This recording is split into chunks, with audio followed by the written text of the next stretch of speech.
find the best love this cowboy ever had. Yeah. Don't talk about Texas or Amarillo skies. Don't talk about Houston or them Austin city lights. Don't talk about Galveston or sweet, sweet Abilene. Don't talk about Texas.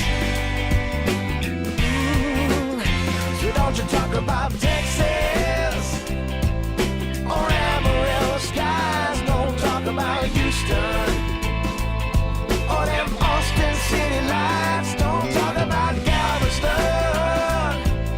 or sweet, sweet Abilene. Don't talk about Texas. That's where she said goodbye to me.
Back here at the Right Side Broadcasting Network studio, Joe Seals live here. Wanted to say thanks for staying with RSBN and watching today's press briefing here with us. You have so many choices, and we appreciate you being loyal to us. Want to let you know that tonight, again at 8 p.m. Eastern Time, we will be hosting Team Trump. This is a boot camp of sorts hosted by Aaron Perini, who is the Principal Deputy Communications Director and a friend of ours. So make sure you check that out. Go to rsbnetwork.com for the latest schedule of live events. We do the Trump campaign live streams each night. They're usually around 8 p.m. Eastern Time, so make sure that you tune into that. And also, if you are missing the Trump rallies as much as we are here at RSB, we have temporarily put up a 24-hour live stream filled with Trump rallies from the past straight from our cameras so that you can experience a little joy and remember when a much simpler time was upon us. So just make sure that you check that out. You can go to our YouTube channel. It's live right now, streaming previous Trump rallies. And we're going to keep playing that until they come back, because we can't wait. So the president should be out soon. Thank y'all for hanging in there, tuning in here to RSBN. And we'll see you back in just a little bit.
Just another Friday night in LA. We all getting down, feeling right. And there she is alone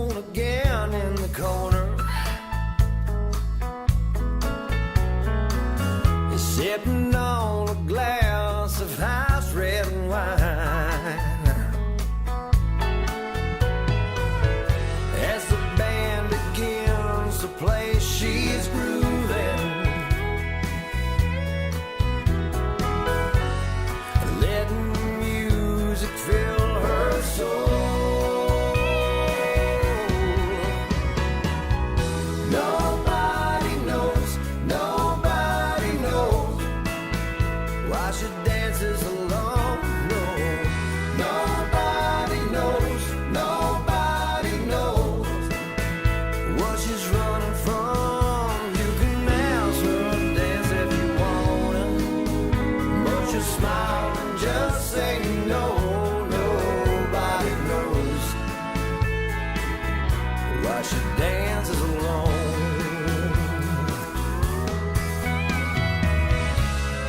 There's a million things that it could be, from broken hearts to broken dreams, or getting tired of being left out one more time. To tell you the truth, your guess is as good as mine. Nobody knows why she dances alone. No, nobody knows. Is there something at home? Nobody knows why she dances alone. No, nobody knows what she's running from. You can ask her to dance if you want, but you smile and just say no. Nobody knows why she dances alone. Nobody knows why she dances alone.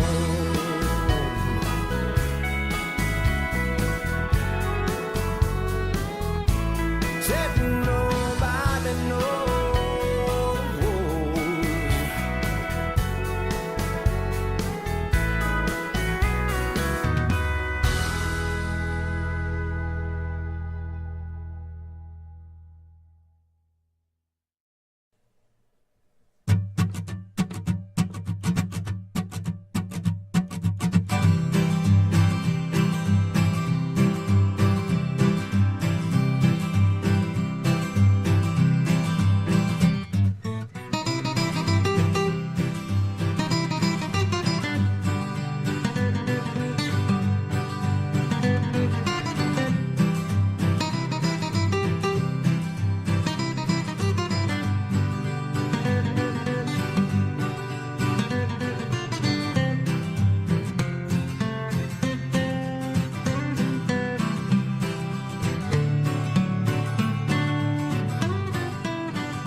Buggy business or?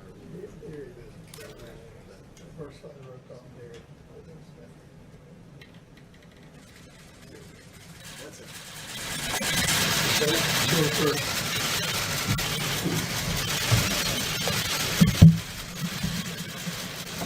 Thank you.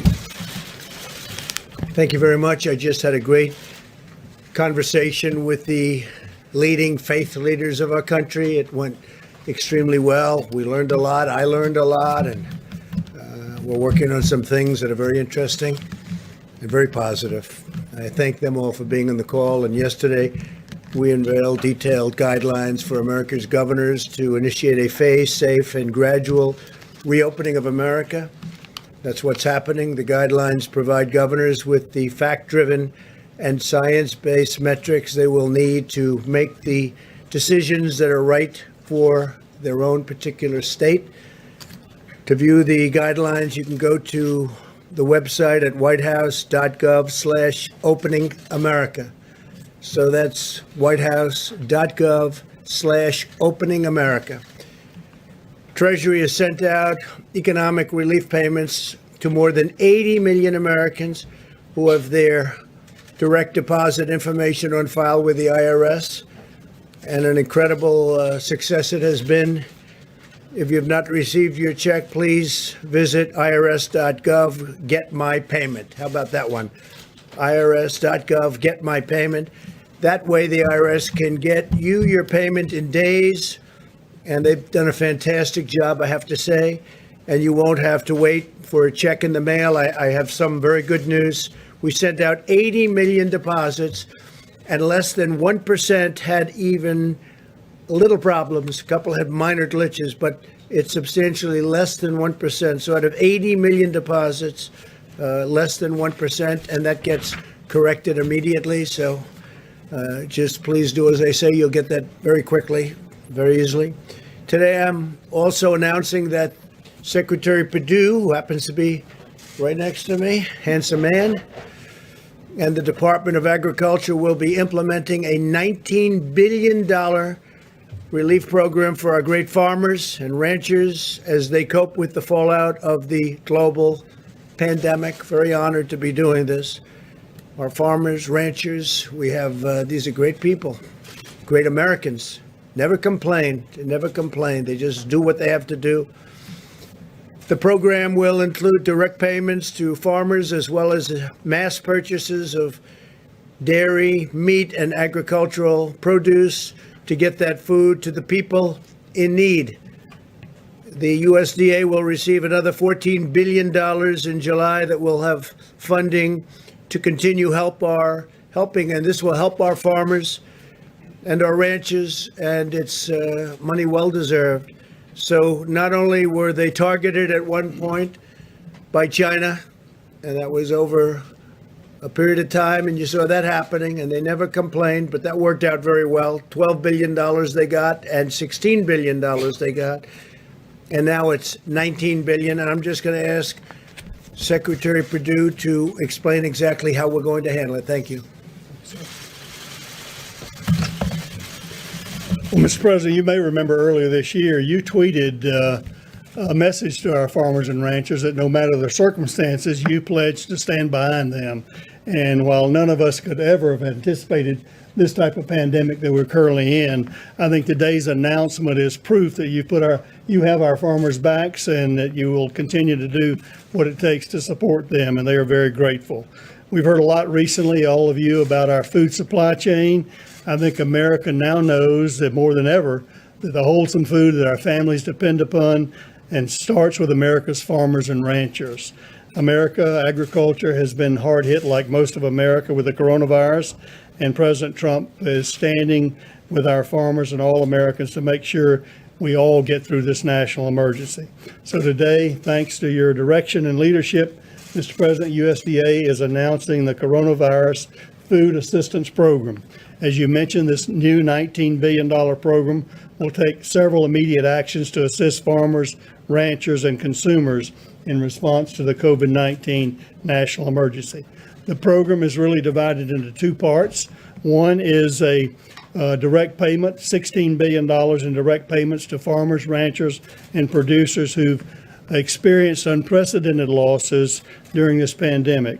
Since we wanted to get the payments out to producers as quickly as possible, we decided to use the funds in the CCC, the current funds of $6.5 billion, combined with the 19.5 of COVID money, rather than wait for the replenishment of the CCC funds in July. Based on industry estimates of damage, Mr. President, it is becoming apparent that we'll need the additional CCC funds as we continue to track the economic losses. Secondly, and this is really important as well, the USDA will be purchasing $3 billion in fresh produce, dairy, and meat products to be distributed to Americans in need through our food bank networks, as well as other community and faith-based organizations. Having to dump milk or plow under vegetables ready to market is not only financially distressing, but it's heartbreaking as well to those who produce them. This program will not only provide direct financial relief to our farmers and ranchers, Mr. President, but will allow for the purchase and distribution of our agricultural abundance in this country to help our fellow Americans in need. So in recent weeks, all of us have seen the heroic patriotism of our food supply chain workers that have shown day in and day out doing the work to serve the needs of fellow Americans. Our farmers have been in the fields planting and doing what they do every spring to feed the American people, even with the pandemic as we speak. I want to thank you, Mr. President, for your unwavering support. They want to thank you for your unwavering support for America's farmers and ranchers. And I want to commit to you, Mr. President, and to the American people that USDA will do everything in our power to implement this program as quickly and as efficiently as possible to help our farmers, ranchers, producers, and consumers during this great time of need. So thank you very much for having me here today. And God bless you, God bless America, God bless American agriculture. Thank you, Sonny. So our great Secretary of Agriculture was the governor of Georgia for 8 years, and the only reason he isn't still there, frankly, is that he was term limited. And I said, let's get him for agriculture. You've done a fantastic job. We want to thank you very much. 8 years at Georgia. We really appreciate it. Great job. Even as we prepare to rebuild our economy, America continues to wage an all-out medical war to defeat the invisible enemy. To date, we have conducted more than 3.78 million coronavirus tests, by far the most of any country. It's not even close. In the hardest hit areas such as New York and Louisiana, we've also tested more people per capita than South Korea, Singapore, and every other country. The United States has the most robust, advanced, and accurate testing system anywhere in the world. As of yesterday, we have distributed nearly 660,000 Abbott IDs. Now, that's an incredible test. It's called the ID Now Point of Care Diagnostic Test, and it's fantastic. It's the hot one. Problem with this business is it's a hot one till about 2 days from now, because we do have a saliva test that just came out, and that can be self-administered, and it's said to be fantastic. I want to thank Abbott Laboratories. They have been incredible. I want to thank Roche. They've likewise been incredible. Over the last several days, we've seen a dramatic increase in the number of tests conducted by hospitals and academic institutions, which have now performed nearly 600,000 tests. There's a tremendous amount of unused capacity in the states available for governors to tap. We have tremendous unused capability within those laboratories, and I hope the governors are going to be able to use them. The governors are responsible for testing, and I hope they're going to be able to use this tremendous amount of available capacity that we have. It's up to 1 million additional tests per week.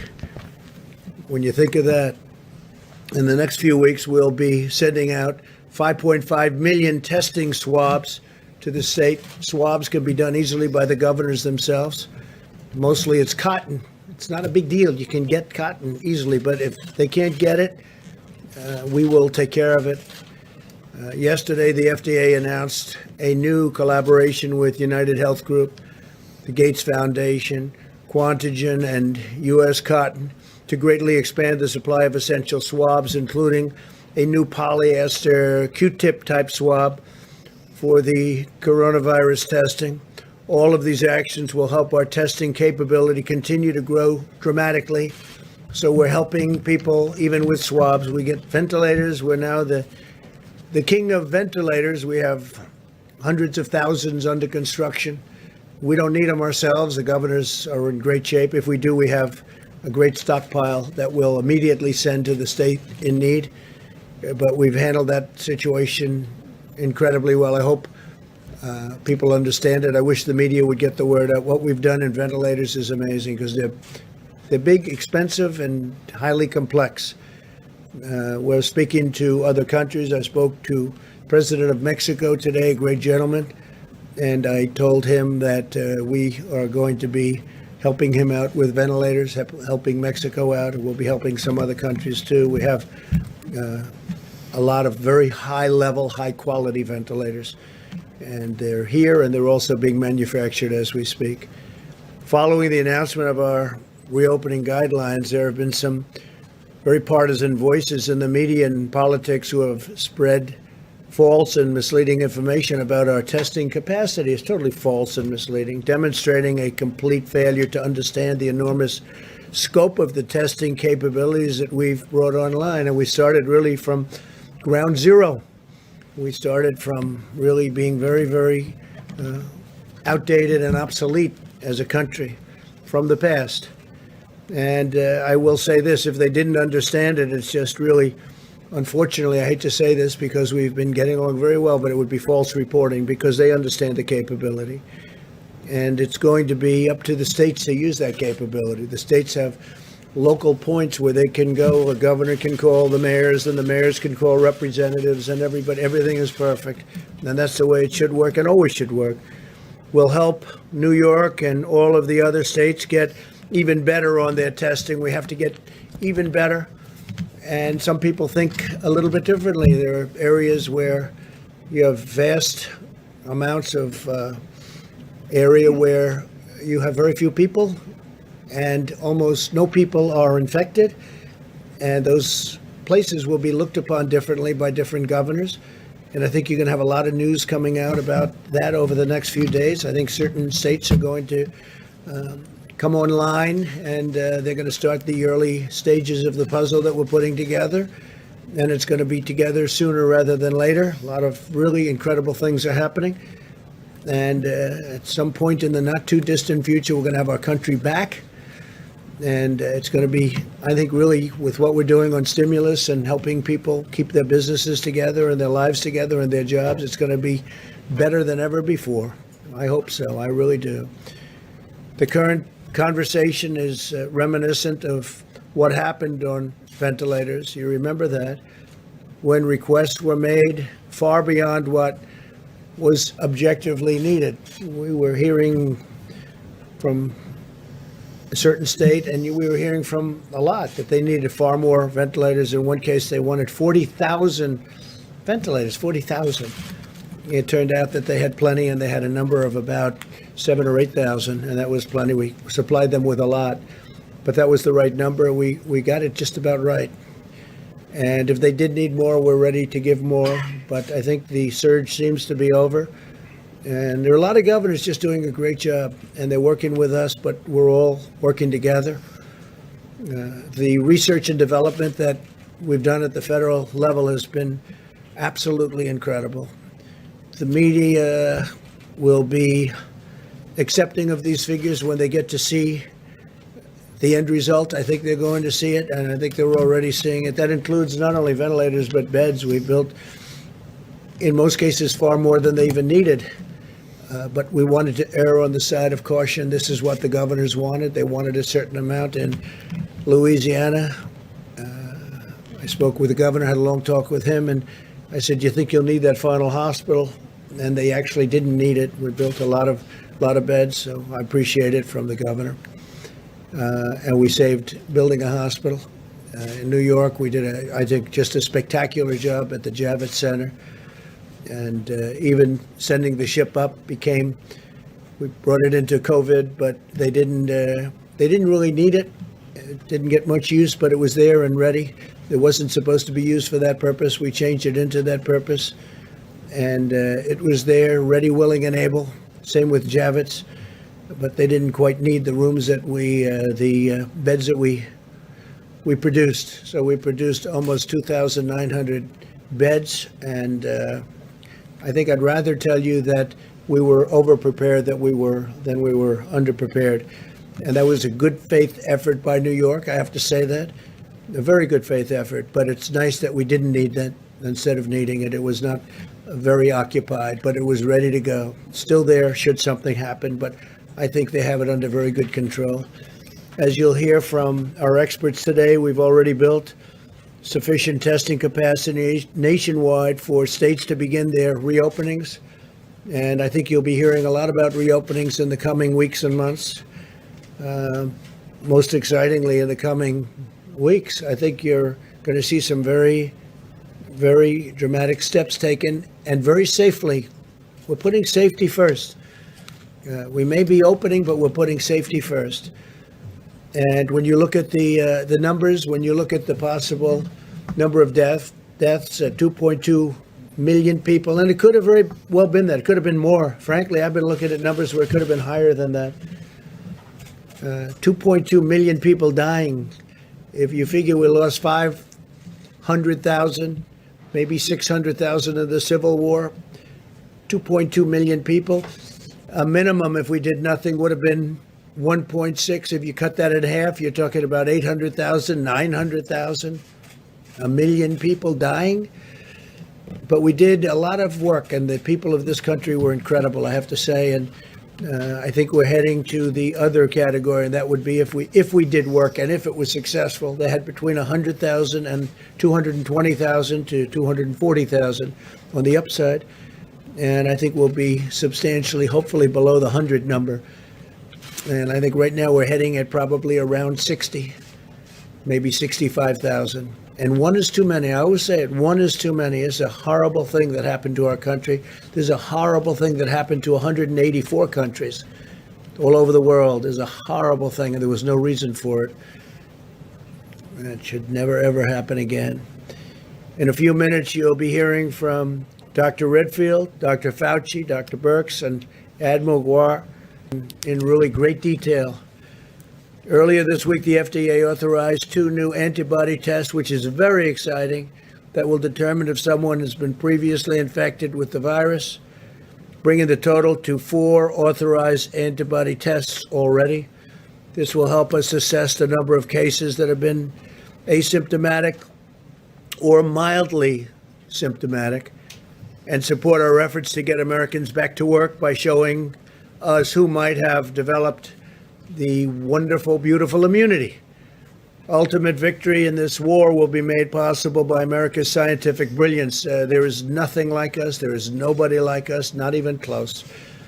I wish I could tell you stories what other countries, even powerful countries, say to me, the leaders. And they say it quietly and they say it off the record, but they have great respect for what we can do. And our country is at a point, a few weeks ago, think of it, 4 or 5 weeks ago, we were at a level that nobody had ever attained, the best job numbers we've ever had, the best economy we've ever had. Every company virtually was doing better business than ever before. The stock market was at all-time highs. And then one day they said, you got to close it up. And we did the right thing. We saved maybe millions of lives by doing it the way we did it. But we're paying a price, but that price is very unimportant compared to the number of lives we're talking about. The NIH and others are conducting clinical trials of 35 different therapies and treatments. Therapies being so exciting to me, because that's really like, if something happens, you're going to get better reasonably quickly and without such a horrible deal as some people have to go through. To that end, today NIH announced that it is launching a public-private partnership with more than a dozen biopharmaceutical companies. They're HHS, FDA, CDC, and the European Medicines Agency. They're all working together. We're working together with a lot of other countries. The partnership will marshal and coordinate the vast resources, knowledge, assets, and authorities of more than a dozen organizations and agencies to accelerate development of the most promising therapies and vaccines. The vaccines are coming along really, really well. Johnson & Johnson is very well advanced. The one thing is they have to, we're having great success, but we have to test them, and it takes a long period of time. It takes probably over a year, unfortunately, but therapies likewise are coming along very, very well. Therapies are immediate when we get that. That'll be a big day. We're also equipping our medical warriors on the front lines. In total, we have the Project Air Bridge, and the Air Bridge has been incredible. The National Strategic Stockpile and every other channel the federal government has deployed. If you think about this, 44.5 million N95 masks, nearly 524 million gloves, 63.5 million surgical masks, and more than 10 million gowns. And we have 500 million masks coming in very soon between manufacturing and orders. 500 million masks. The last few months have been among the most challenging times in the history of our nation. This invisible enemy is tough, and it's smart, and it's vicious. But every day we're getting closer to the future that we all have been waiting for. I talk about the light at the end of the tunnel. We are getting very, very close to seeing that light shine very brightly at the end of that tunnel. And it's happening, and I want to thank everybody in the room. I want to thank, I actually want to thank some of the media. We've had some fair coverage, some really fair coverage, and I appreciate it. What I'm going to do is I'm going to introduce our great Vice President, Mike Pence, and he's going to take over for a little while. I'm going to leave, and I'm coming right back, and we'll take some questions. They're going to go over our tremendous testing capabilities. And again, I'll be right back. Thank you. Thank you very much.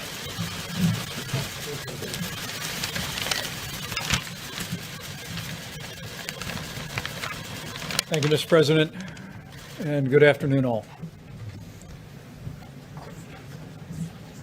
Today, as the President just reflected, it remains a challenging time in the life of our nation.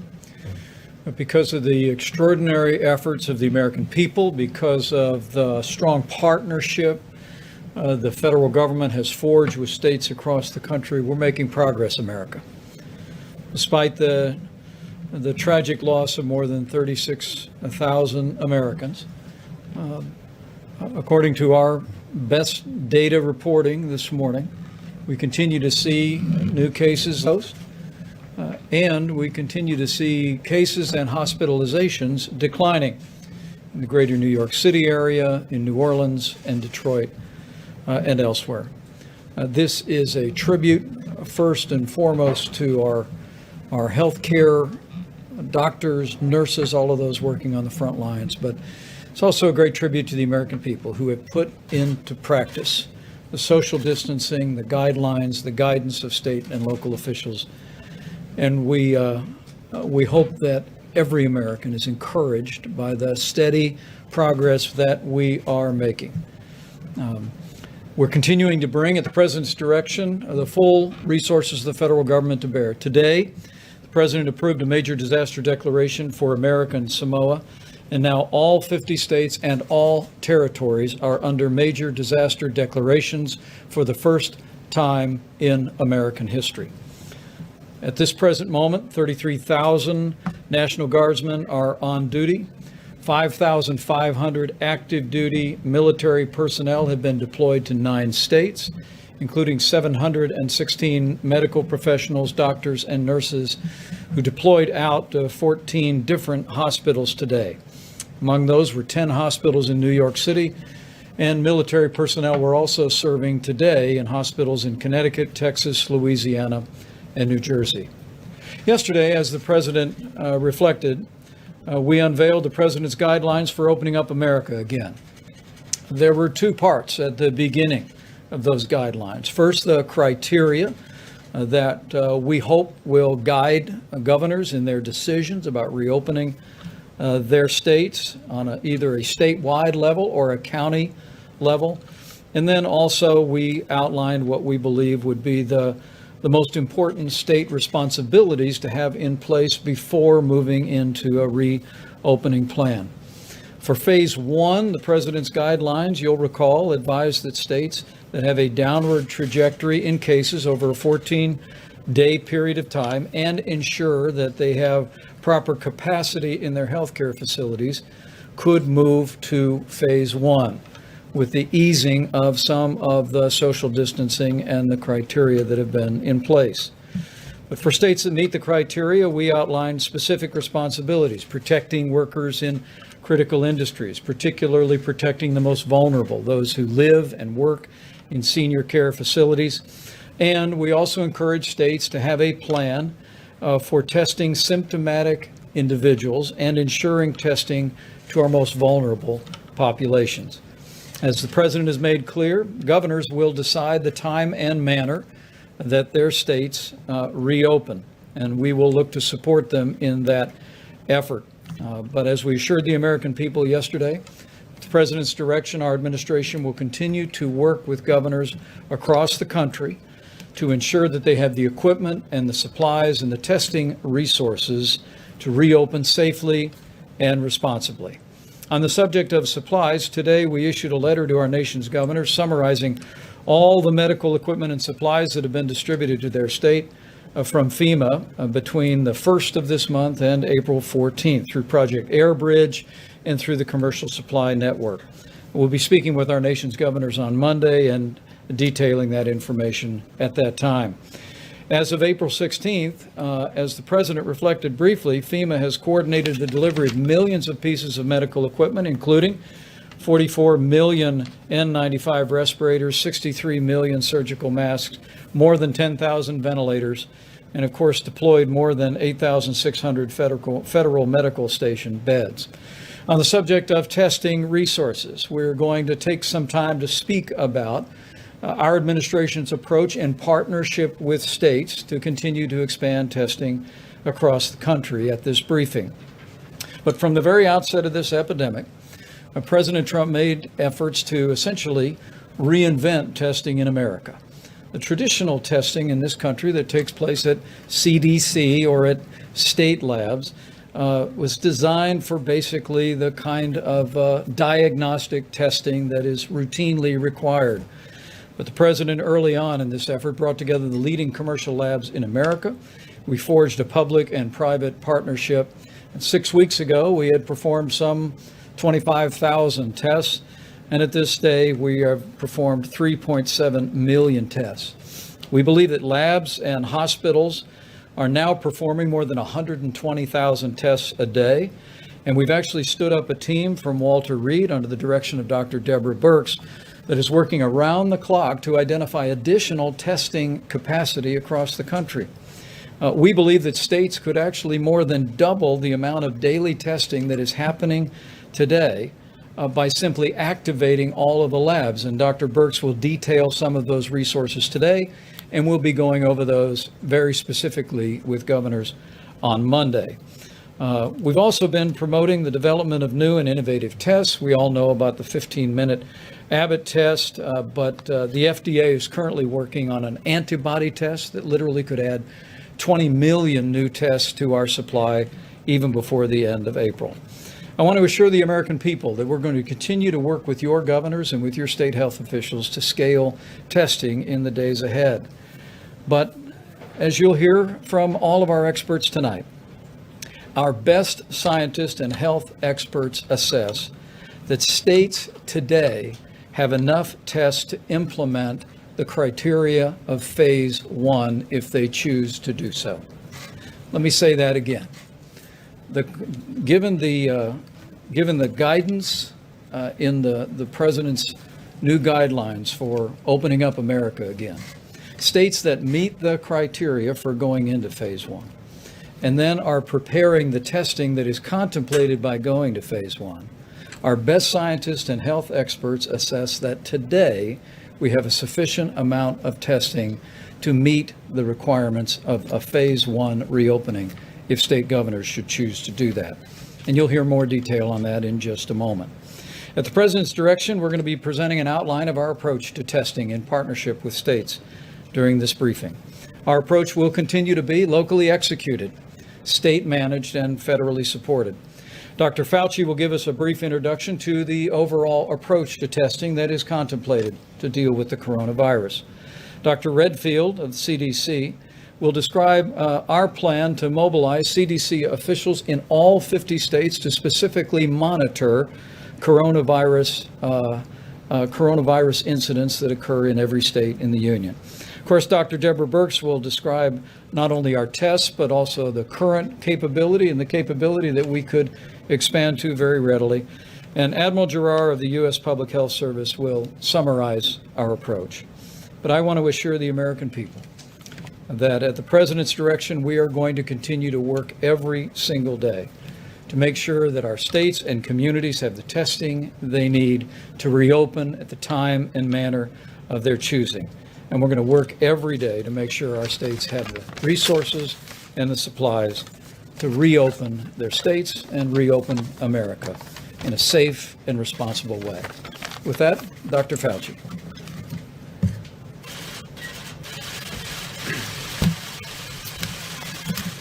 Thank you very much, Mr. Vice President. So as the Vice President said, I'm going to give you a brief introduction to kind of answer the question that we've been asked a lot. In fact, we had a very productive teleconference with the Senate Democratic Caucus just a few hours ago, and they asked a number of questions which were really reasonable questions, questions that are on the mind of a lot of different people. And one of them was the question that was just posed a moment ago, is are there enough tests to allow us to be able to go through this first phase in a way that is protective of the health and the safety of the American people? So I just want to spend a couple of minutes clarifying a few things and maybe providing some information on a broad 40,000 foot, which you'll hear some of the more granular details from my colleagues who will be following me. I think they asked me to give the 40,000 foot one because I'm not a testing person. I didn't run a testing lab, but I'm part of a team that is looking at this, of how we can best make sure this happens in the right way. So first of all, let me say something that we've said before, and I apologize if I'm repeating things that you already know, but I think in some respects it's important to do that so that people have clarity in what we're talking about. There are two general types of tests, even though within each general type, there are different subgroups. One of them is to actually test for the infection. Is a person infected? The other, and I'll get back to that in a second, the other is to test, as was just mentioned, if someone has been infected. Usually someone has been infected who has recovered, and as I'll get to in a moment, that you could assume, although we need to do some more work on that, that person is actually protected against subsequent exposure and infection with an identical organism.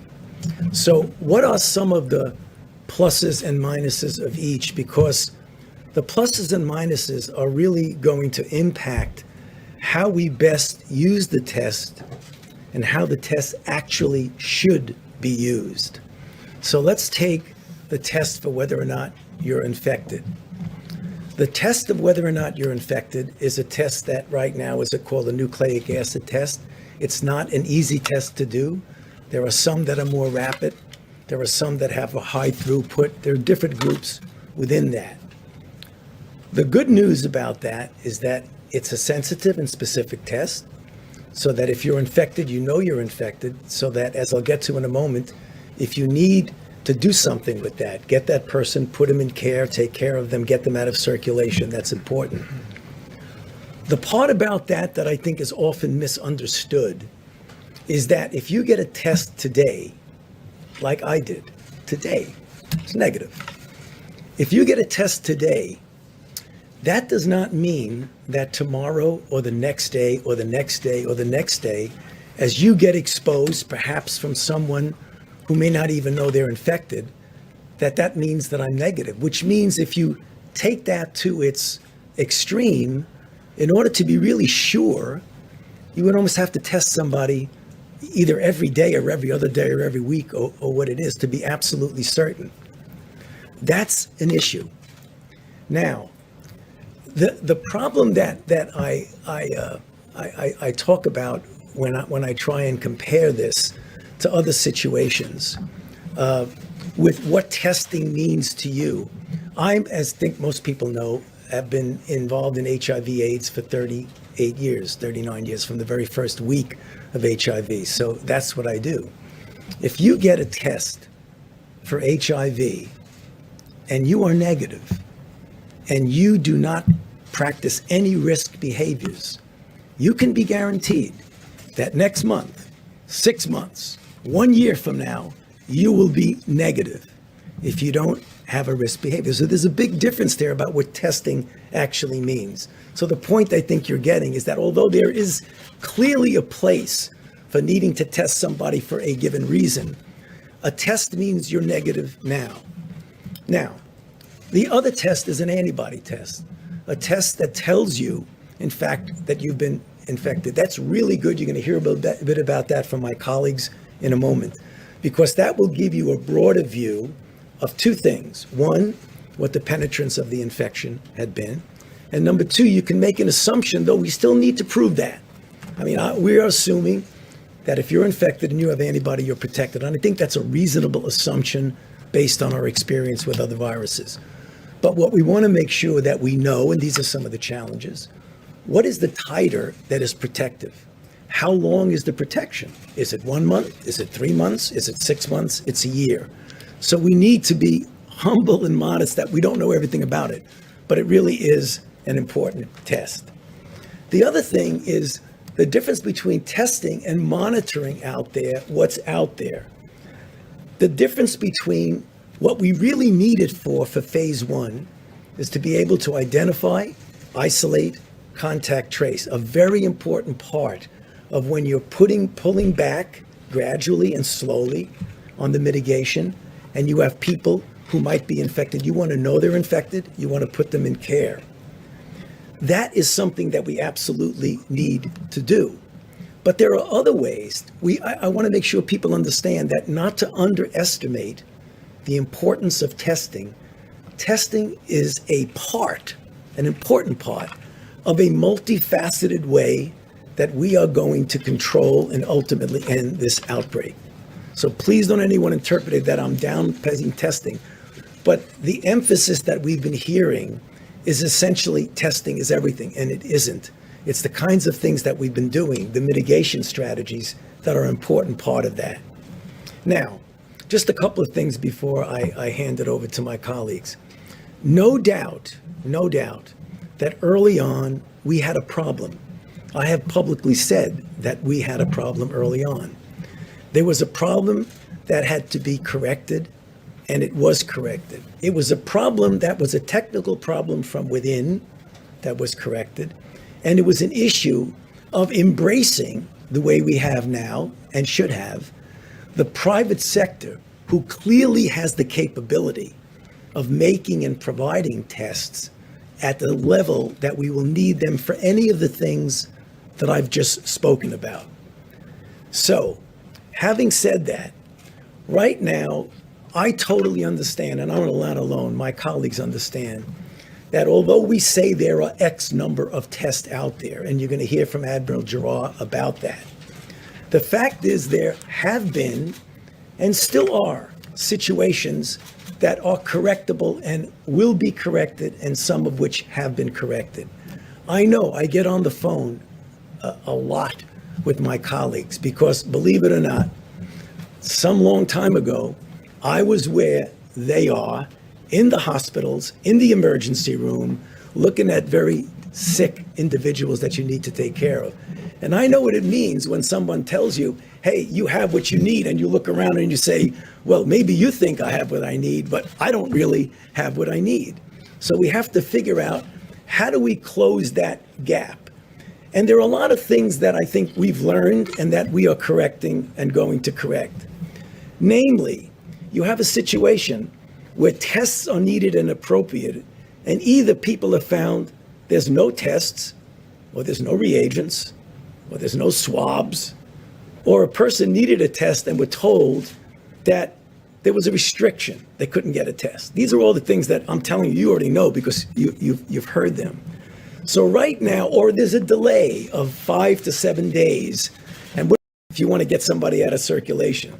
We understand that that existed, but upon careful examination, what you are going to hear, that many of those have been already corrected and other of those will be corrected. Because what I think people don't appreciate through no fault of their own is that there are two issues. There's supply and demand. And if you have a supply that can meet the demand, but the supply is not connected to demand, then supply-demand falls apart. What do I mean by that? I mean, there is existing capacity that we have that for one reason or other maybe has not been fully communicated as to the availability of that existing capacity, and you're going to hear about that now. There's production capacity that gets better and better and better. And that's what we're talking about, because for what we need now, we believe that with better communications, we'll be able to make that happen. So I know there's going to be a lot of questions about that. I don't want to go on too long, but let me just finish by saying, given what I've just said and what I believe what you're going to hear, that for what we need in the first phase, if these things are done correctly, what I believe they can, we will have and there will be enough tests to allow us to take this country safely through phase one. Thank you. Dr. Redfield.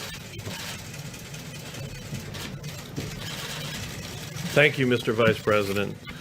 I want to make a few comments here.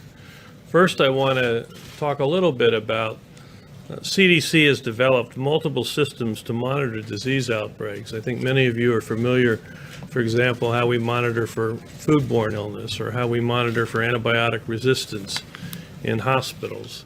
Well, we've also developed a system to monitor for upper respiratory tract disease. If I can get the first slide there. This is an example because when we talk about what we know about this current pandemic, the reality is we know a lot because we've developed these monitoring systems. Up on the slide is a system that we've developed initially for flu. And what it does, as you can see, there's a multiple different flu seasons, and they track them over the course of a year. I want you to look at the red line, and that happens to be this year's respiratory season. And you see there's a peak there up over the 50-52 week. And that peak was when we actually had a peak of influenza B. This year was a little different because after that, viral syndrome came down, and you can see it, that actually we had another peak. And that's when influenza A was active through our country. And you can see influenza A started to drop, but then you saw a third peak. That peak was, you were looking at the coronavirus 19. So we have systems all the way down to the county level that we can see where there's respiratory tract illness. And so it's not just taking a test, it's monitoring these systems that have been developed over decades. And we have multiple ones. We have another one that is monitored in emergency rooms, looking at syndrome diagnosis. And they show the same thing. So we're well equipped to monitor to see when respiratory tract viral disease will come, and becomes a very good surrogate for when you can begin to understand that we need to start looking more etiologically about what's going on. You can see now in week 15, we're really coming down to the baseline background in terms of our flu surveillance system from the overall coronavirus situation right now. The second thing I wanted to say is that CDC continues to enhance the state's public health capacity to accelerate their ability, as Tony talked about. It's critical as we open America again. to diagnose individuals that present with influenza-like illness or coronavirus-like illness, to diagnose them, to be able to isolate them, and to be able to contact trace around them, and then diagnose the contacts and those that are coronavirus positive to go back and do their contacts. This is the traditional public health approach, which was started in this outbreak in January and February, and was quite successful. When, as I mentioned before, through February 27th, this country only had 14 cases. We did that isolation and that contact tracing, and it was very successful. But then when the virus more exploded, got beyond the public health capacity. But right now, CDC is enhancing that public health capacity. And if I can get the second slide, I want to show you that this is just showing, as we sit here today, that CDC has embedded in these health departments in all of these states across this country more than 500 individuals. We also have an additional almost 100 individuals that are working on more than 20 coronavirus outbreaks that are going through all these states. And finally, at the direction of the president, we've been asked to further enhance this deployment in each of the states, as the vice president said, so that there's additional public health personnel to help accelerate the state's ability to basically move forward aggressively, and we assist them so they can operationalize the president's guidelines to open up America again. So I just wanted to make those points for you today. Great job. Thank you. Dr. Burks? Thank you, Mr. Vice President, and thank you, Dr. Fauci and Dr. Redfield, for all of that clarity. If we can have the next slide. I'm going to go back to what Dr. Fauci was talking about, just to emphasize those points about the two types of tests, and I'm going to talk about a third one. So first, we all know about sampling in the front of your nose. To all of the labs out there and to the providers, you don't have to use the nasal pharyngeal swab anymore. You can do front of nose sampling. And again, as Dr. Fauci talked about, that is sampling for the virus itself that replicates in your nose, and as we know, throughout some of the respiratory tissues. The second test is, of course, then your immune response to that infection that's in your nose. And so that's the antibody test. And so those are the two tests we want to talk about. But I want to come back to something that both Dr. Fauci and Dr. Redfield said, and we covered yesterday.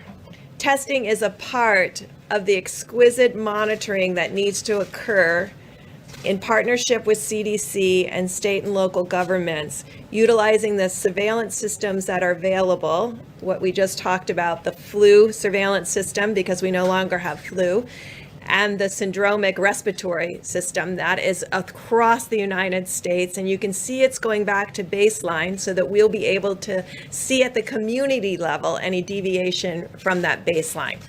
In addition, what we talked about yesterday was adding that asymptomatic component, because I think you'll see as more and more articles come out for surveillance and monitoring that other states have done, higher and higher antibody in multiple individuals who don't remember having a sickness. And that will give us an idea. That's our asymptomatic monitoring in these sentinel monitoring sites. And what did we talk about yesterday? We talked about nursing homes, we talked about indigenous people, and we talked about vulnerable people in the inner city, really ensuring that something that is so small that can't even be seen on the surveillance monitoring will be able to be seen in the asymptomatic. And so those are the two tests that we have, one available now, two that have been approved, or three by the FDA. I want to just leave you with my last concept on the antibody tests. Antibody tests have different specificity and sensitivities. The FDA, we've made that, their FDA has been very cautious about the antibody test, because I know you see reports every day of countries that have ordered the antibody test and found that they were 50, 60, 70% faulty. So we're taking that very seriously, because you never want to tell someone that they have an antibody and potential immunity when they don't. And so those tests perform better when there's a high prevalence or high incidence of disease. So we want to work with mayors around the United States as those antibody tests become available to really see what it is in first responders and healthcare workers in the highest prevalence states, so that we can know about the quality and the real life, real field experience of those assays. Because things can look very good in the lab, and then when you take them into the field, sometimes they're not as good. I've learned this lesson repeatedly in working around the globe. The next slide. So this is what we have asked commercial and diagnostic companies to be working on. Because when you talk about multi-millions worth of tests, the way we do this in the United States today for strep, for influenza, and for malaria is we test for the antigen. Now, we don't know right now if you shed antigen in the front of your nose. And so that is the question that scientists and companies are working on right now, because that becomes a simpler test. Now, the flu test, I think many of you will look it up tonight. You will see that outside of the flu season, because of the specificity of the test, it doesn't work so well. So these are tests we're working on today that would be like a screening test, because if you're positive on it, it's a good test, but it may miss that you actually have the flu. So then you would move into what we call the nucleic acid test. So we're trying to build an algorithm of tests that bring the full talent of the science of the United States into the reality of the clinic. And so bench to clinic. And so this is what we're working on for the future. Next slide. So as I promised both the senators and the governors, this is the United States' current platform capacity, designated as high and low throughput. And what do I mean by that? We've talked about the high throughput platforms of Roche and Abbott and others. And then we've talked about the Gene Expert and other machines that may be moderate to lower throughput. I want you to see how it's distributed through the United States. So these are the current testing platforms available today throughout the United States for COVID-19.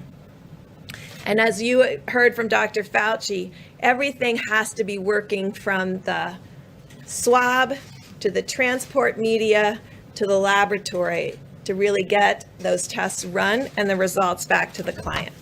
The next slide. So then we've looked at all of the testing capacity from those platforms, and this gives you an idea of what that capacity is. The darkest red that you can see, like in Texas and New York, those are states that have lots of different platforms, as you saw on the prior slide, and the ability, if you just add up the platforms and the potential for test, of over 1 million tests per month. And so this is what we're working with each of those states on unlocking that full potential. And how are we doing that? Well, we're calling on the American Society of Microbiologists. They work closely with 300 lab directors around the country. We talked with them this morning. And the Walter Reed team, who developed the entire HIV testing program for the military 35 years ago, I've called them back into service, and they're calling lab by lab to find out what are the technical difficulties to bring up all the platforms that exist in your lab. Is it swabs? Is it transport media? Is it extraction? And I just really want to thank them. They've already worked through over 70 plus of those laboratories to really understand, and the American Society of Microbiologists and the academic societies of the laboratories are working together to ensure that all of this potential can be unlocked. Next slide, please. We talked a little bit yesterday about New Orleans, and the president talked about how many tests New Orleans has done during its outbreak, which you can see now is waning. They've done throughout the last month 27 tests per 1,000 New Orleans and Louisianians. So 27 per 1,000. So that is a good mark, and that's what Italy has done, about 20 per 1,000. So in evaluating an outbreak, and really to get control of this outbreak, they did about 27 tests per 1,000. So using that as a measure, next slide, we then looked at across all the states of the United States of America, and looked for states that had 30 or more, ability to do 30 or more tests per 1,000 of their inhabitants in each state. And you can see that across the country, except for Oregon and Maine and Montana. I worked overseas way too long.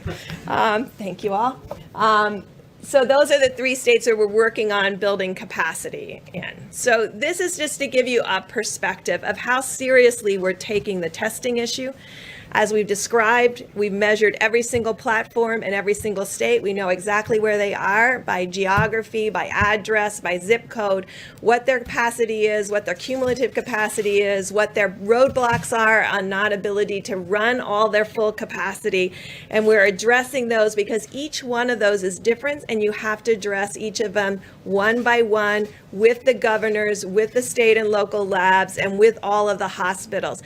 I have not come across one laboratory or one laboratory director or one society that doesn't want to contribute to solving this issue of testing and ensuring that this testing is available for everyone. There is a strong, just as all the Americans have social distanced in behind everyone, we don't often talk about the laboratories, we'll talk about the nurses and doctors on the front line. Behind all of them are the laboratory technicians and laboratory directors who are coming in every day and putting things together to ensure that every single person that needs to be diagnosed is diagnosed.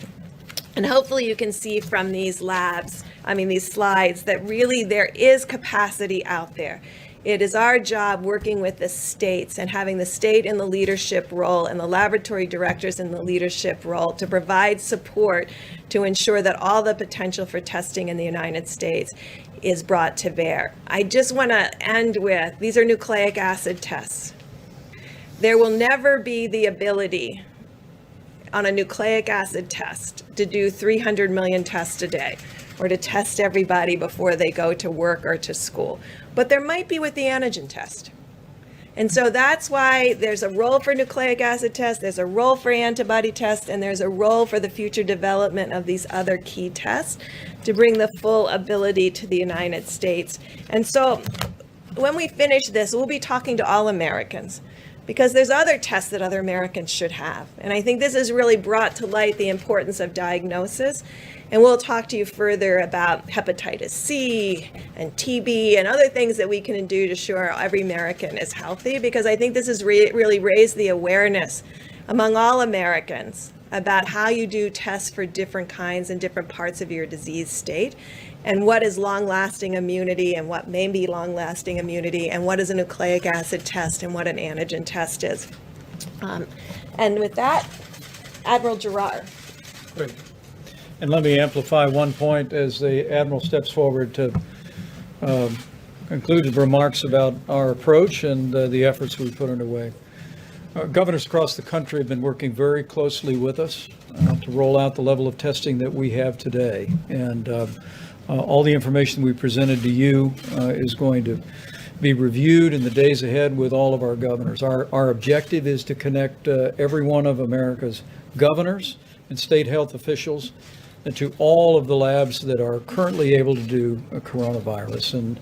But as Dr. Birx, Dr. Fauci both described, we believe today that we have the capacity in the United States to do a sufficient amount of testing for states to move into phase 1 at the time and manner that they deem to be appropriate.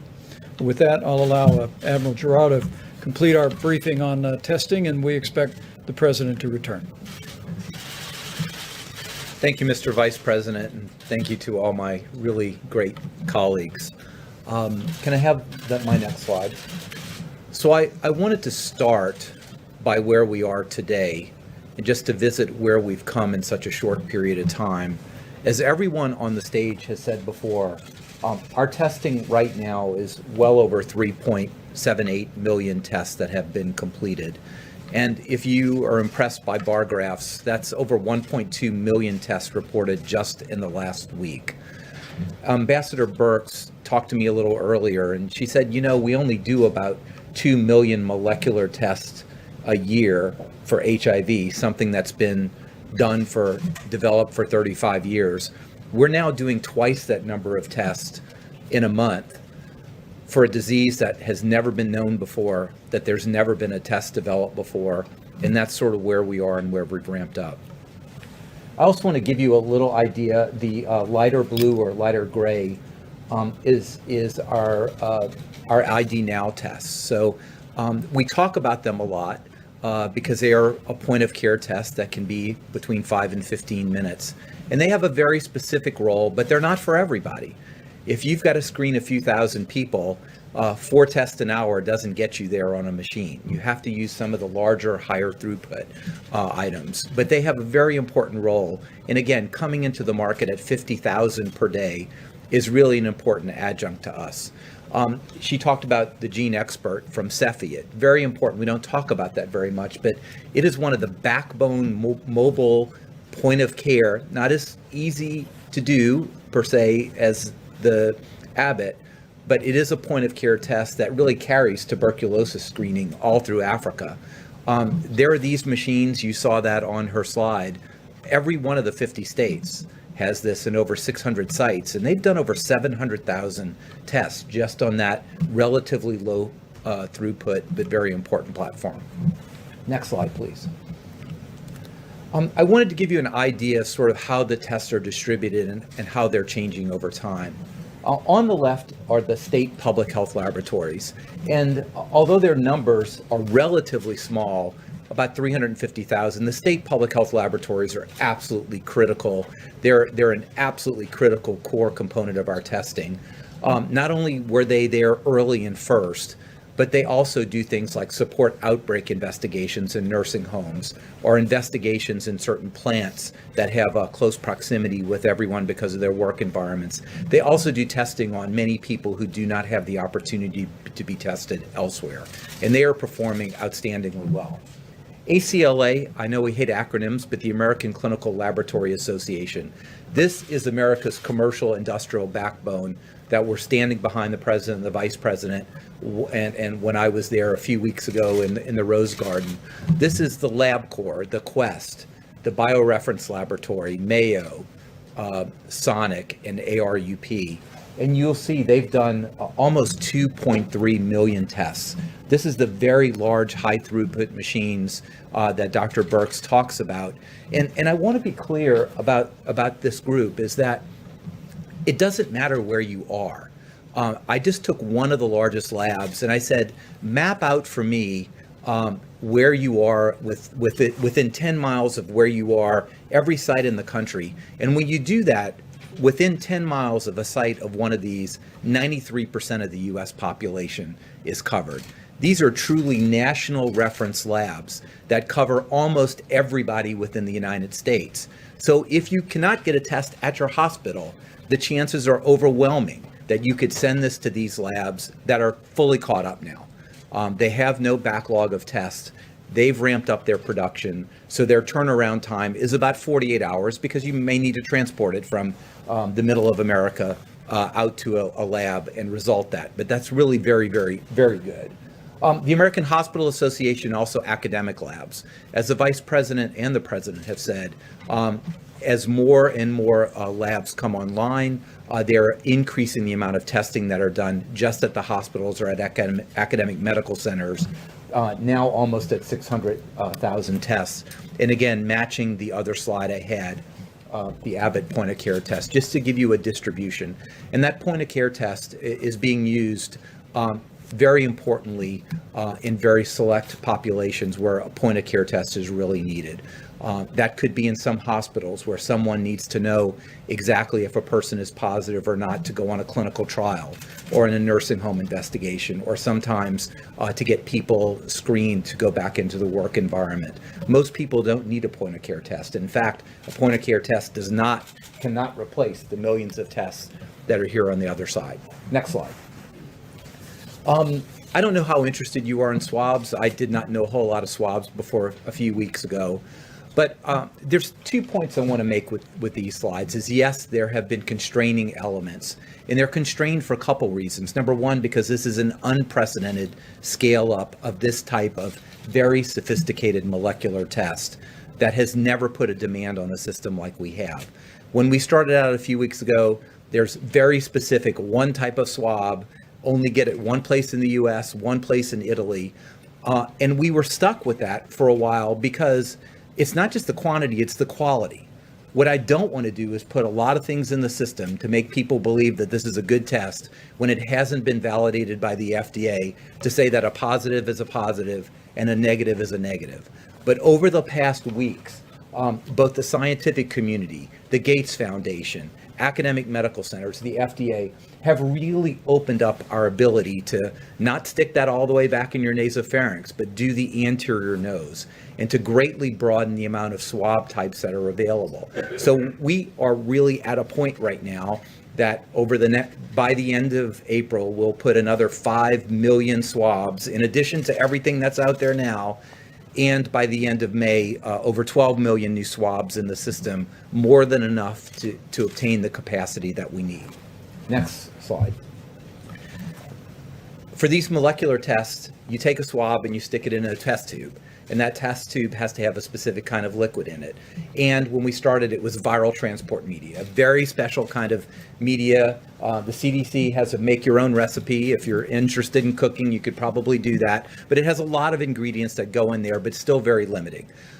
We've worked with many, many different laboratories. We've worked with the FDA. So now PBS, phosphate buffered saline, a kind of just laboratory grade salt water can be used for this.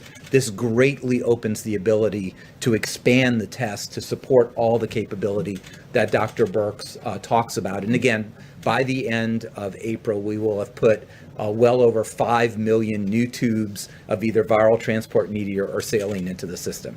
I am going to get to a conclusion here, but this was going to be more of a technical briefing. Next slide. So let's talk about the fact that the science tells us that we have and will continue to have enough tests to safely go into phase 1. So let me be very granular about this. We've already heard that it is beyond the possibility to test everyone in this country every day. It's not possible, but it's also a bad strategy because testing a person now just means they're negative now. Dr. Fauci could be positive tomorrow because it's brewing in his system right now and we don't know it, or that he contacts that. That's not the way we go about things. The way we go about things, as Dr. Redfield said, just think of the weather radar. Okay, if the weather radar is clear, you're not going to have a thunderstorm or tornado. When something pops up, that's when you've got to go to where the action is or know that your warning system is up. So sort of think of that in the background, and I'll go specifically about that. So that's monitoring. Let me talk about how much testing we need just for overall testing. I'm just going to give you a number. I'm not saying that this is the number that's there, but let's just take a number that we are going to enter phase 1 when there are 200,000 new cases per month in the United States. Don't get hung up on that. It's going to be much less than that, but let's just say 200,000 cases. So how many tests do we need? Well, we need to test those 200,000 people to make the diagnosis, right? Everybody nod your head about that. We have to do that. Now, what's a safe number over that? You know, if everybody I test has the disease, I'm not testing enough, right? But if I test 100 people to have one person with the disease, that's probably over testing. So we kind of assume that a safe number that really gives us a good idea is if about 1 out of 10 people are positive, then we know we're oversampling the population enough that we're getting all the positives. So if there's 200,000 cases, I need about 2 million tests, okay? Now to go to Dr. Redfield's point, each one of those that are positive have contacts that need to be traced. And on average, the CDC tells me that for every positive, there are about 5 contacts that really need to be traced.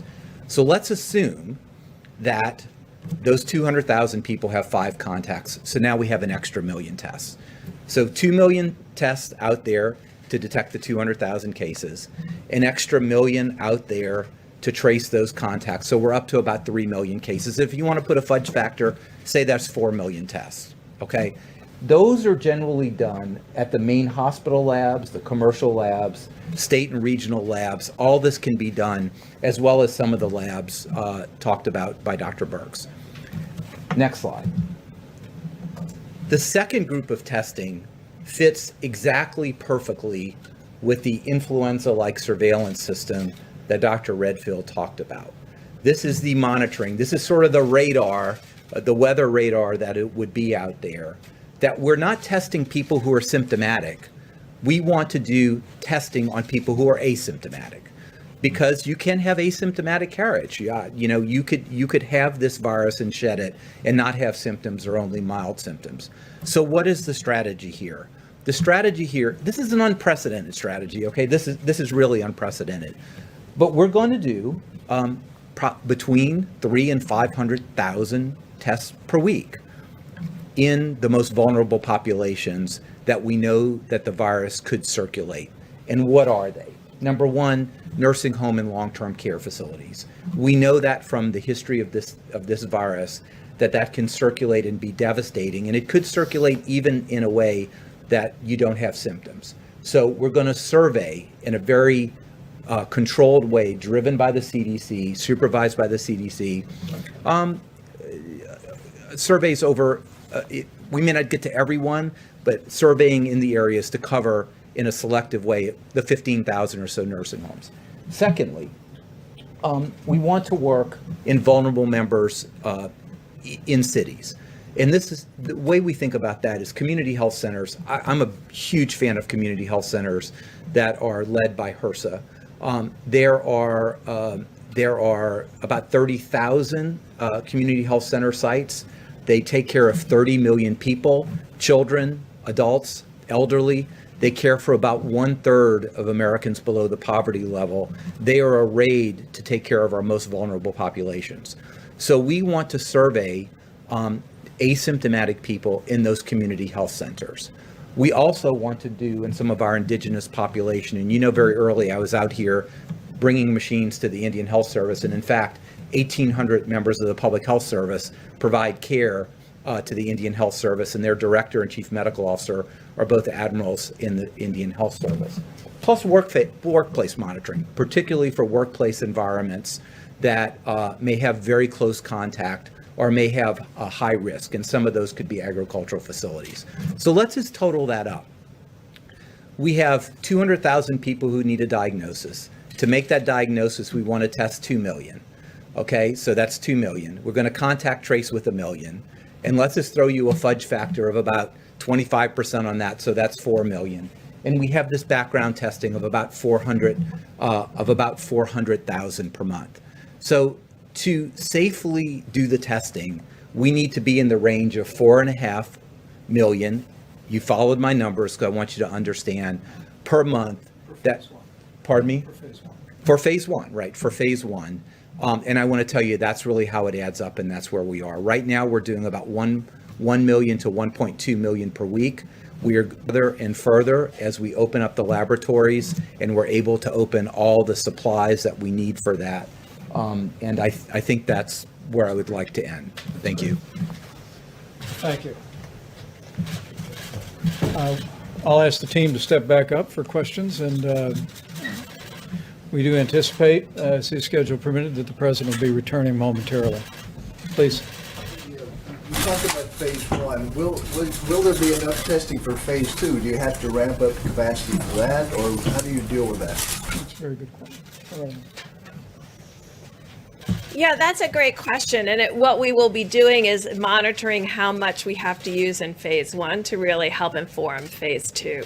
Because the really unknown in this, to be completely transparent, is asymptomatic and asymptomatic spread. And so if we find that there's a lot of asymptomatic individuals that we find in this active monitoring in what we are very much concerned about, the most vulnerable, then we will have to have increased testing to cover all of those sites. And as we've made clear, governors and other health officials, we're going to continue to scale the testing. As the president's made clear, we want governors and states to manage the testing operations in their states. We've given criteria, we've given guidance for how we think that would best operate. But we're looking for the states, we're looking for the governors to manage it.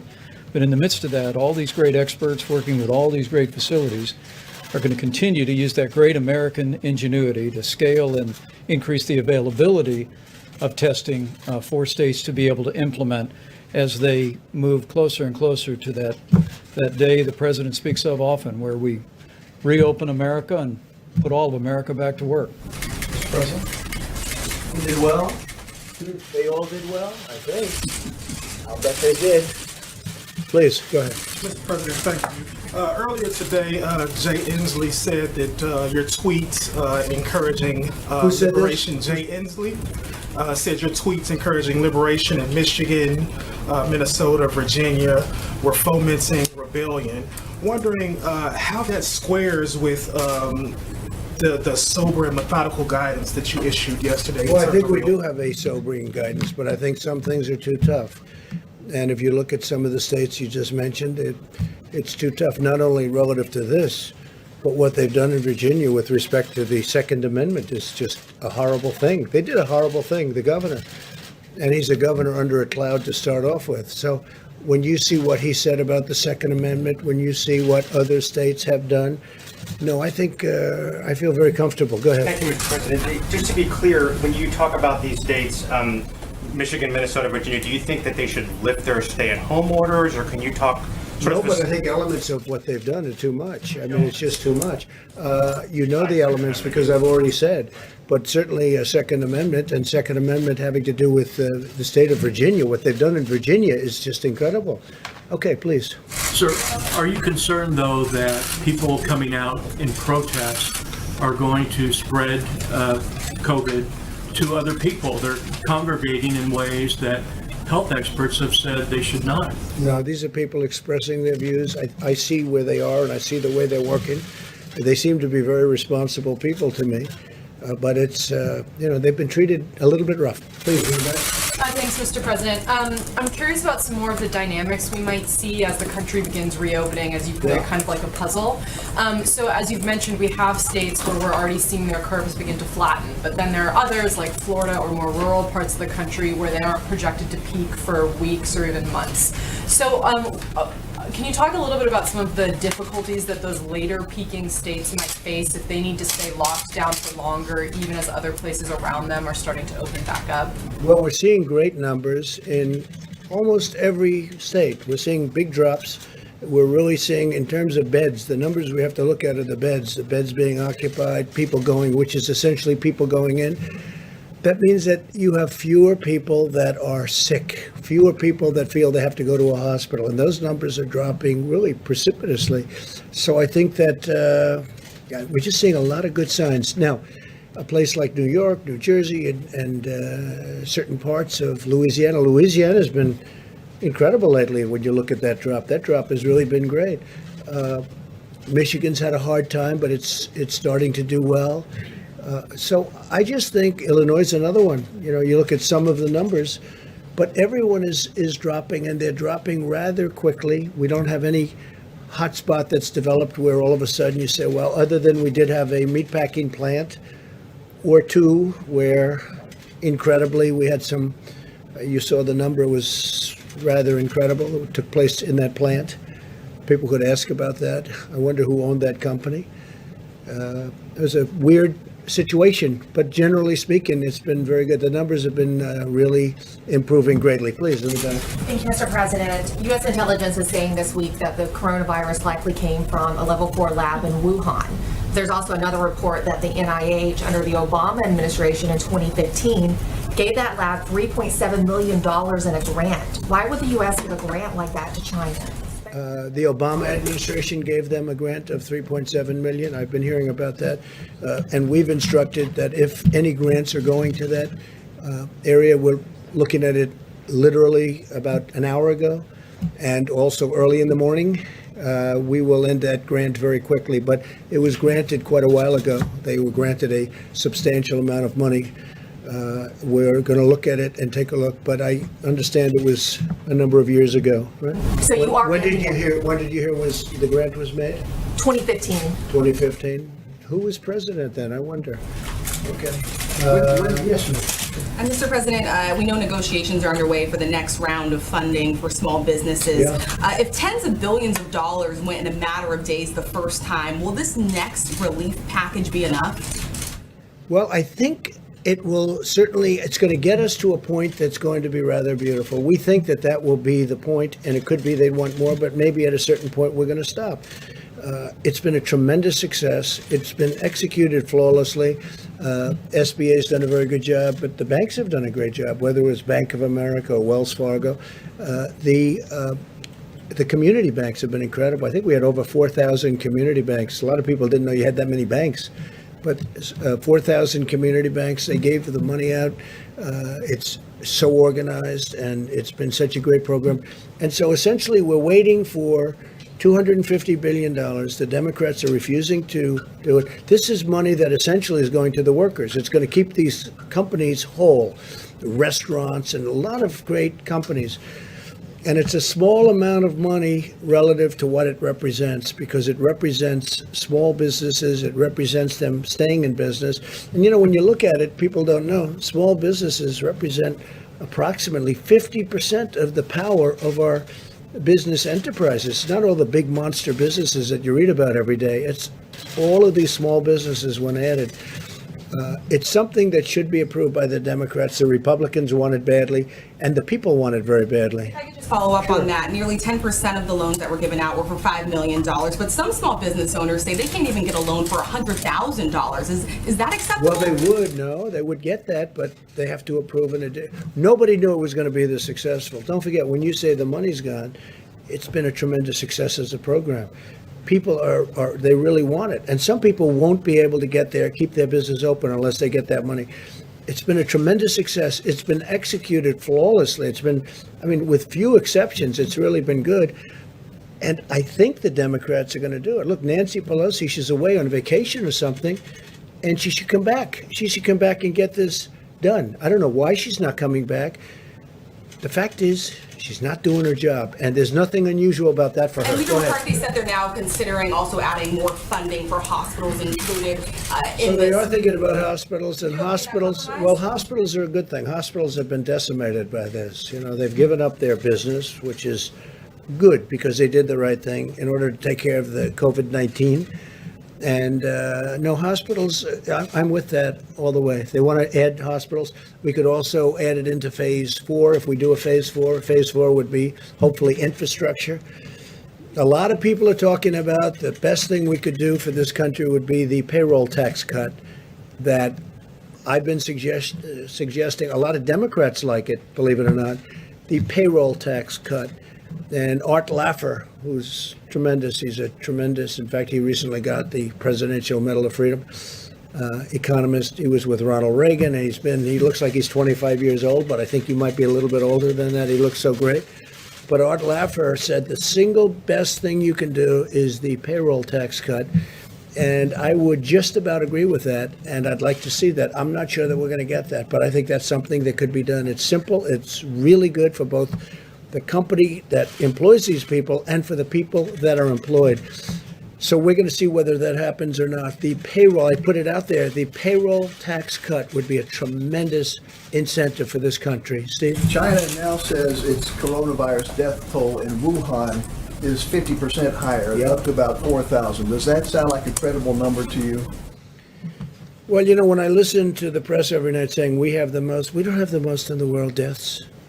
The most in the world has to be China. It's a massive country. It's gone through a tremendous problem with this, a tremendous problem, and they must have the most. So today I saw they announced that essentially they're doubling up on the numbers, and that's only in Wuhan. They're not talking about outside of Wuhan. So it is what it is, Steve. It is what it is. What a sad state of affairs. Investigation into whether the virus escaped from this lab in Wuhan, how active is that? And when do you expect we're looking at it. A lot of people are looking at it. It seems to make sense. They talk about a certain kind of bat, but that bat wasn't in that area. If you can believe this, that's what they're down to now is bats. But that bat is not in that area. That bat wasn't sold at that wet zone. It wasn't sold there. That bat is 40 miles away. So a lot of strange things are happening, but there is a lot of investigation going on, and we're going to find out. All I can say is wherever it came from China, in whatever form. 184 countries now are suffering because of it. And it's too bad, isn't it? And it could have been solved very easily.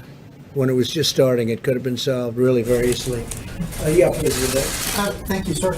So about the 80 million payments that have gone out that you mentioned, you said that less than 1% have had snafus, but that could be 800,000 snafus. So we've also seen Well, reports. I'm just saying, it's less than 1%, and the snafus are very minor. And You're not they were talking about fixed. No, massive excuse me. numbers of dead people who've received. No, they were 80 million payments went out over a period of a few days. And they caught certain mistakes that they made, but this is a tiny amount of mistakes. I can tell you mistakes that were made in government where wrong countries were signed, okay? 80 million, this has been a tremendous success. And any mistake that was made, they've been caught.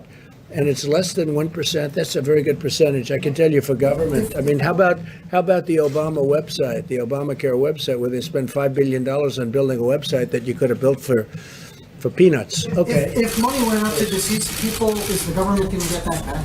Yeah, anything that was sent out. It's like sometimes you send a check to somebody wrong. Sometimes people are listed, they die, and they get a check. That can happen. You're talking about, I guess the number is about 80 million people. Yeah, sure, we'll get that back. Everything we're going to get back. But it's a tiny amount. They've done a fantastic job. This was done in a matter of a few days. Yeah. Your campaign said today that they are planning on resuming rallies before the election. Is there a timeline that you're looking at? Would it be restricted to certain states? Have you thought about how that would work? Well, I hope we can do rallies. It's great for the country. It's great spirit. It's great for a lot of things. To me, it's a tremendous way of getting the word out. If you look at our success rate, we've had tremendous success. We win where we have rallies, including endorsements of candidates. Our success rate is, I think, unparalleled. There's nothing like it. So I certainly hope we can have rallies. We'll find out. I don't like the rallies where we're sitting like you're sitting. I mean, you got many reporters outside trying to get into this room, and I come in, I'm looking at this room, and I see all this. It loses a lot of flavor. It loses, to me, a lot of flavor. But I hope we're going to have rallies.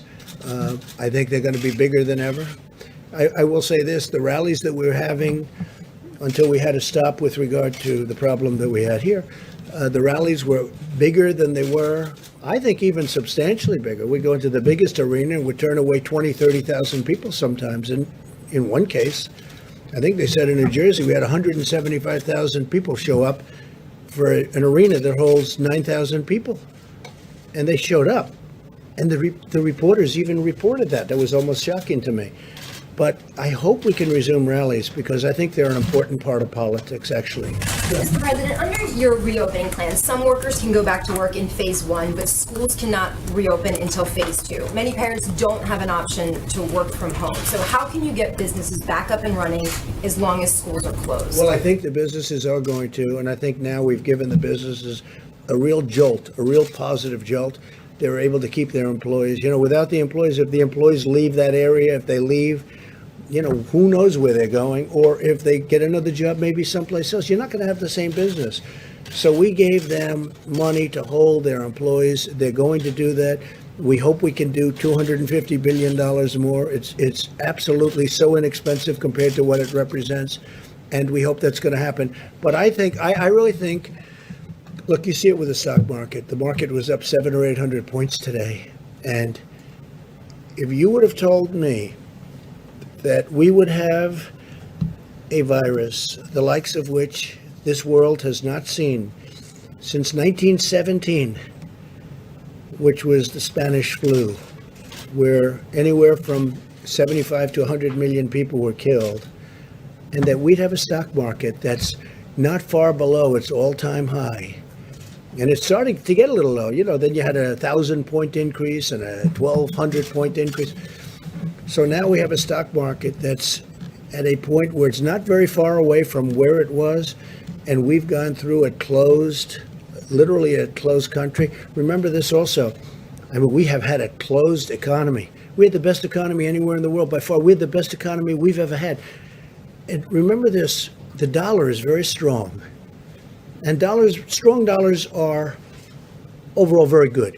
But it does cause problems. It's harder to sell outside of the country, et cetera, et cetera. It's a little harder for manufacturers. Sometimes it's a lot harder. Everybody wants to invest in our country. Everybody wants, and we're paying almost zero in interest, like in some cases, zero. We've never had that before. People want the safety of our country. But if you would have told me that a market was where it is today, and today we had almost, I guess, more than a 700-point increase, and we're at a point which is, it's not what it was, but it's not that far off, I would have told you that's got to be an impossibility. The reason that is because there is a great pent-up demand. This country's going to come back, and it's going to come back strong. We have to get rid of the virus. We've got to open up our country. We're going to open it up in quadrants. We're going to open it up as states. Some of the states should get together, and they should work on their own borders and everything, because you don't want to have people pouring through the border of a state that isn't infected, and you have people coming perhaps outside. That's one of the reasons I was asking Tony 2 days ago about masks. Well, why in Wyoming or Montana would they have to wear masks? The numbers are very good. And the reason, if somebody comes from outside, which is very severe, but it's, again, and it's going to be up to them. It's a recommendation, but we'll see. But if you would have told me how well we're doing after we went through the worst event of its kind since 1917, it's pretty amazing. Question, Mr. please. President, about childcare, though, millions of Americans aren't sure how they can go back to work if schools are closed. How can they have their kids taken care of? Is your government considering something in addition to helping employees stay employed to help them take care of their kids? Good question. I think the schools are going to be open soon. I think a lot of governors are already talking about schools being opened. And we do have to take care of our seniors, because we've learned a lot about this disease. We've learned, call it a disease. We've learned a lot about this plague. And we have to take care of our seniors. We're going to take care of a lot of people. But I think the schools are going to be open sooner rather than later. And I understand, and I've spoken, some governors are already thinking about getting the schools open. I have a young boy who goes to school. I'd like to see him go to school. As good as home is, it's very nice, but we'd like to see him go to school, please. Thank you, Mr. President. I agree with that point. I would like to know about some of these areas that you would like to open up, some of these quadrants. You singled out Virginia, Michigan. They don't have a decline in cases yet. Yet you tweeted out today that you'd like to liberate them. Well, they're going to have soon, but they're very, very, what they've done is very powerful in terms of, I think, you could get the same result out of doing a little bit less. What they've done to some people is very unfair. In Virginia, I'm going above and beyond what we're talking about with this horrible plague. They want to take their guns away. Okay? They want to take their guns away. That's the Second Amendment. That's Virginia. You have a governor who really, I guess he should be under siege. He seems not to be. If he were a Republican, he'd be under siege. But he seems to have escaped something that was pretty bad, including what he said about birth, including what he said about many different things.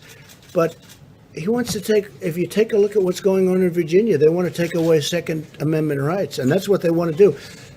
So when you talk about liberate, or if you talk about a liberation, you could certainly look at Virginia as one. Go ahead. Anybody else? Mr. President. Which states are ready to reopen in your mind, and how so? Well, I don't want to go. I want to leave the governors make that decision. We're watching very closely. If we see something happening bad that we think is wrong, we're going to come down very strong on that. Very, very strong.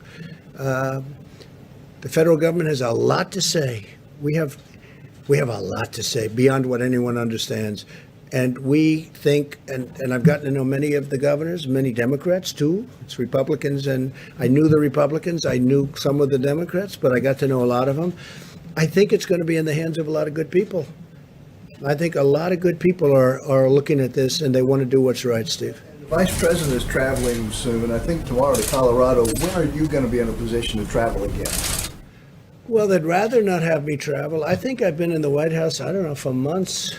I don't know what it is, but it's for months. Other than I did leave to say goodbye to our beautiful ship, right? The Comfort, as it left Virginia, where it got out of dry dock. It got out of maintenance very early.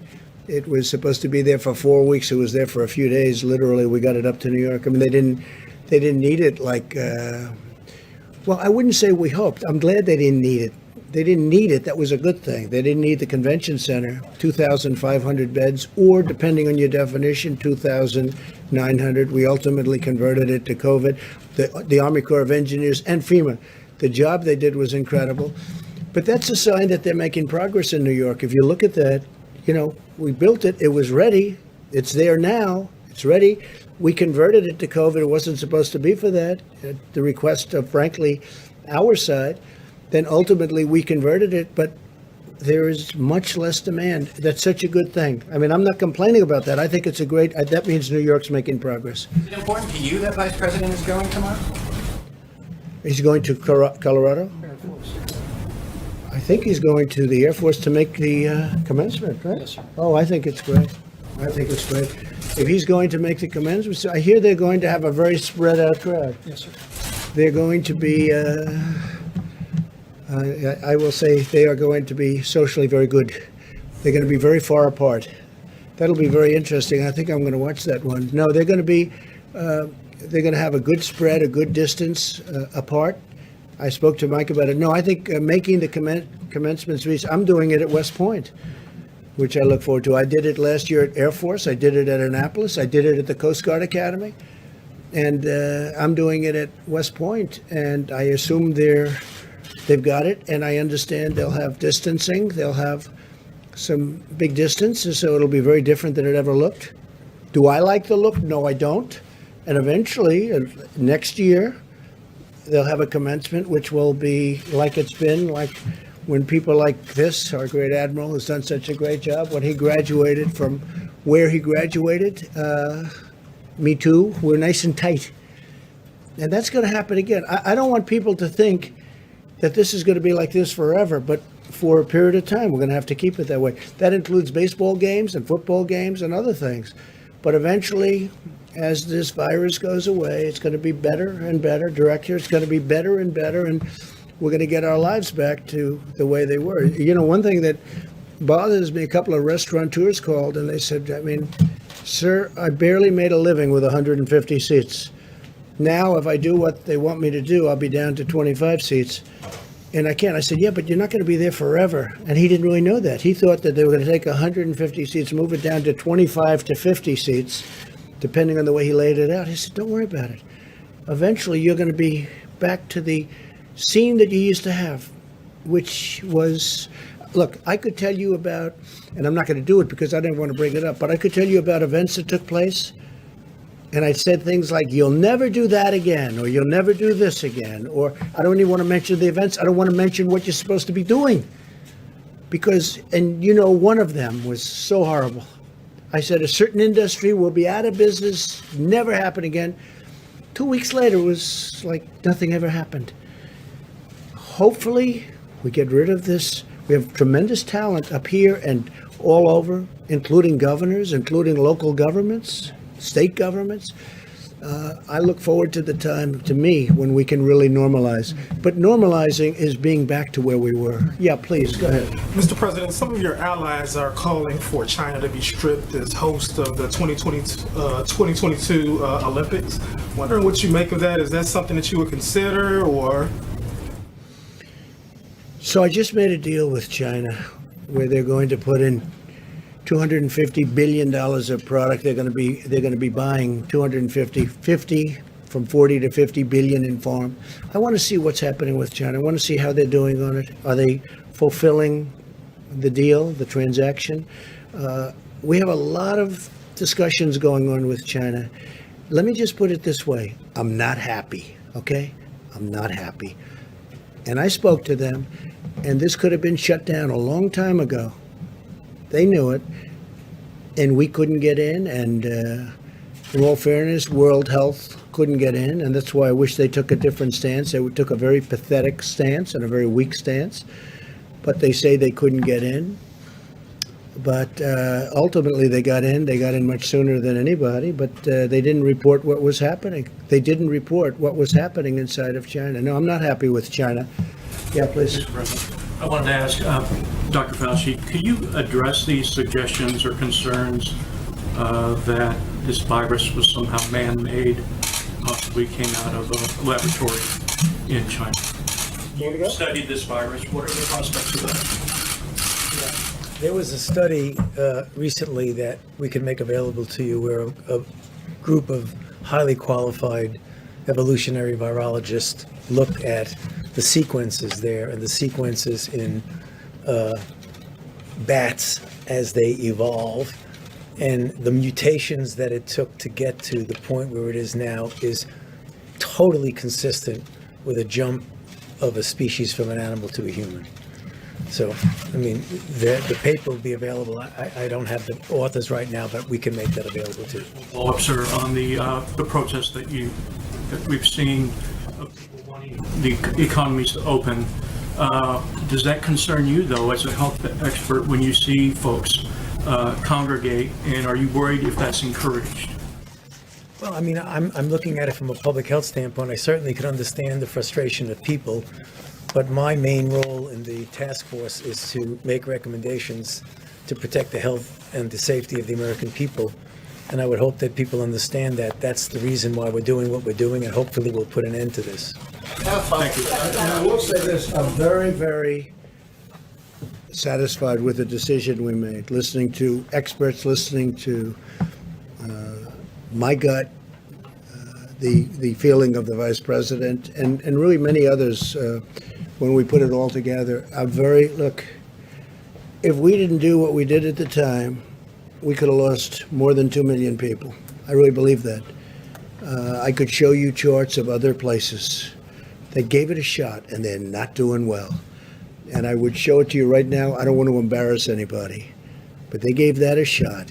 It's an automatic. I mean, everybody would say, let's do that, until they sit down and start thinking. And we could have lost more than 2 million people. We could have lost more than 2 million. Could have been much more than that, by the way. We have one that says from 1.6 to 2.2, but it could have really been more than that. But I looked at one country in particular, that is using the herd mentality, not working out very well. Now, with all of that being said, we have to get back to work. We'll be crossing lines very soon in many cases. In some cases, we're well on the way down. In other cases, we're right at the top and heading down. We're heading in the right direction.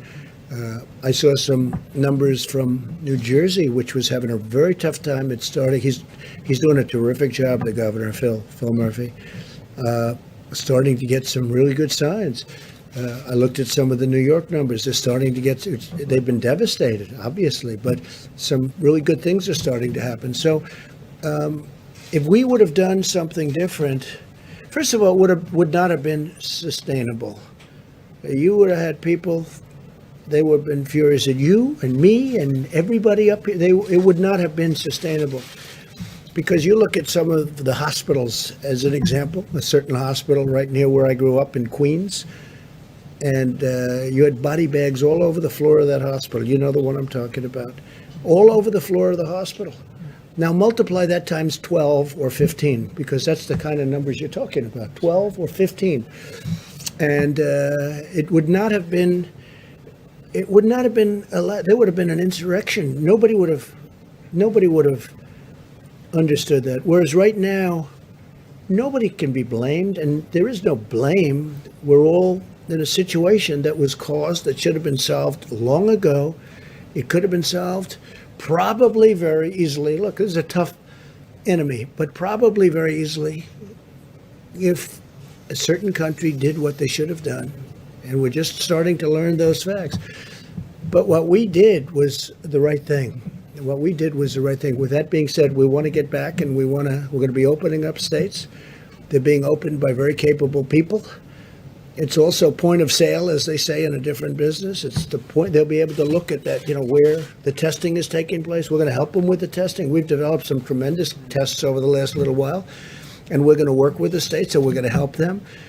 But they know every inch of land in their states. I watched the governor of Arkansas, Asa. You saw that. I thought he was terrific. I watched the governor of Oklahoma over the weekend being interviewed. He was terrific. They've done it a little bit differently, and they've done it tight, and they've done it strong, and they were very prepared, and they have more beds than they needed, and that's a good thing. But I've seen some very, very good things, and I think you're going to have some very positive events taking place over a very short period of time. And I think with that, we'll see you tomorrow. But really, this has been a situation where a lot of great people have been involved and a lot of great decisions have been made. Thank you all very much. Thank you. So there will be a briefing.